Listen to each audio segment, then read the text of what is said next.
West బెంగాల్లోని ఒక doctor యొక్క రేప్ మర్డర్ ఉదంతంలో ఇనీషియల్గా సస్పీషియస్ డెత్ అన్యాచురల్ డెత్ అనేటువంటి సెక్షన్ కింద ఎఫ్ఐఆర్ నమోదైంది.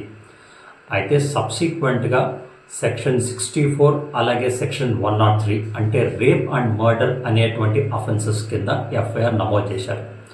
అయితే ఇన్వెస్టిగేషన్లో భాగంగా గ్యాంగ్ రేప్ అంటూ జరిగిందనే నిర్ధారణకు వస్తే ఒక ఆల్టరేషన్ మెమో ద్వారా సెక్షన్ 70 ఆఫ్ బిఎన్ఎస్ అలాగే section 103 gang rape come murder కింద సెక్షన్ నమోదయ్యేటువంటి అవకాశం ఉంది. గ్యాంగ్ రేప్ అనేటువంటి అఫెన్స్కి కొత్త క్రిమినల్ చట్టంలో minimum 20 years maximum death penalty లేదా లైఫ్ ఇంప్రిజన్మెంట్, అలాగే మర్డర్ అనేటువంటి అఫెన్స్ నిమిత్తం డెత్ పెనాల్టీ లేదా లైఫ్ ఇంప్రిజన్మెంట్.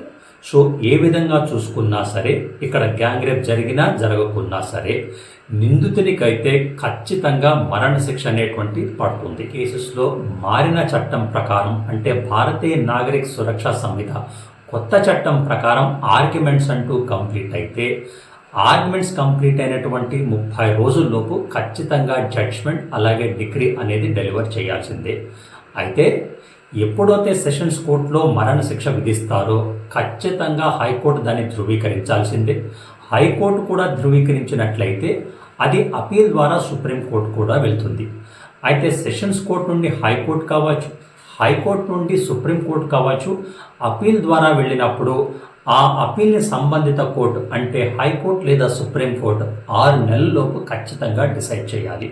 అంటే అంతకు ముందులాగా అనవసరమైన జాప్యం లేకుండా ఎంటైర్ ప్రాసెస్ని స్పెసిఫిక్ టైం లైన్స్లో కుదించి కంప్లీట్ చేయాలి అనేది కొత్త చట్టం చెబుతుంది. స్టేట్ పోలీస్ యొక్క ఇన్వెస్టిగేషన్ సరిగా ఉండదు కాబట్టి స్టేట్ పోలీస్ చేసినటువంటి ఇన్వెస్టిగేషన్ తర్వాత జరిగే ట్రయల్లో కన్విక్షన్ రేట్ 10 to 15% మాత్రమే ఉంది. కాబట్టి ఈ మ్యాటర్ని ప్రాపర్ ఇన్వెస్టిగేషన్ చేయాలి, ఖచ్చితంగా కన్విక్షన్ పడాలి అనే ఉద్దేశంతో సిబిఐకి బదిలీ చేయాలని ఒక డిమాండ్ ఉంది.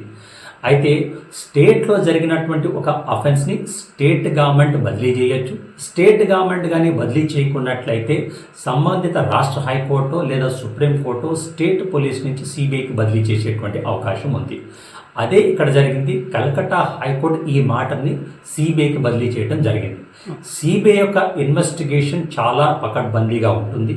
సిబిఐ దగ్గర సెంట్రల్ ఫోరెన్సిక్ సైన్స్ ల్యాబొరేటరీ ఉంది. సో ఎవిడెన్సెస్ యొక్క ఎగ్జామినేషన్ అవ్వచ్చు, ఇన్వెస్టిగేషన్ అవ్వచ్చు, సబ్సిక్వెంట్గా వాళ్ళ దగ్గర ఉన్నటువంటి డైరెక్టరేట్ ఆఫ్ ప్రాసిక్యూషన్ వింగ్ ద్వారా కోర్టులో వాళ్ళ అడ్వకేట్స్ అవ్వచ్చు.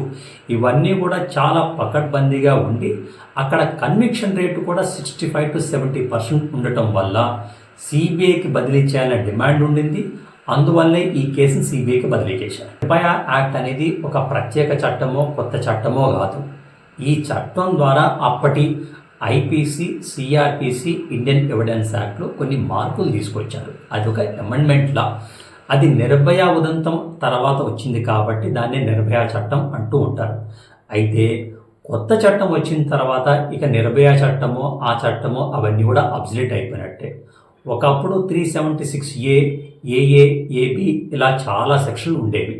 వాటన్నింటినీ కూడా సెక్షన్ 64 ఆఫ్ బిఎన్ఎస్లో క్లాజ్ 1, క్లాజ్ 2లో పొందుపరచడం జరిగింది. సో ఇప్పుడు మనం జరుగుతున్నటువంటి ఈ ఉదంతం మొత్తం కూడా ఒకటి 64 లేదా 70 వాటితో పాటు 103 ఆఫ్ బిఎన్ఎస్ వీటి ప్రకారమే జరుగుతుంది.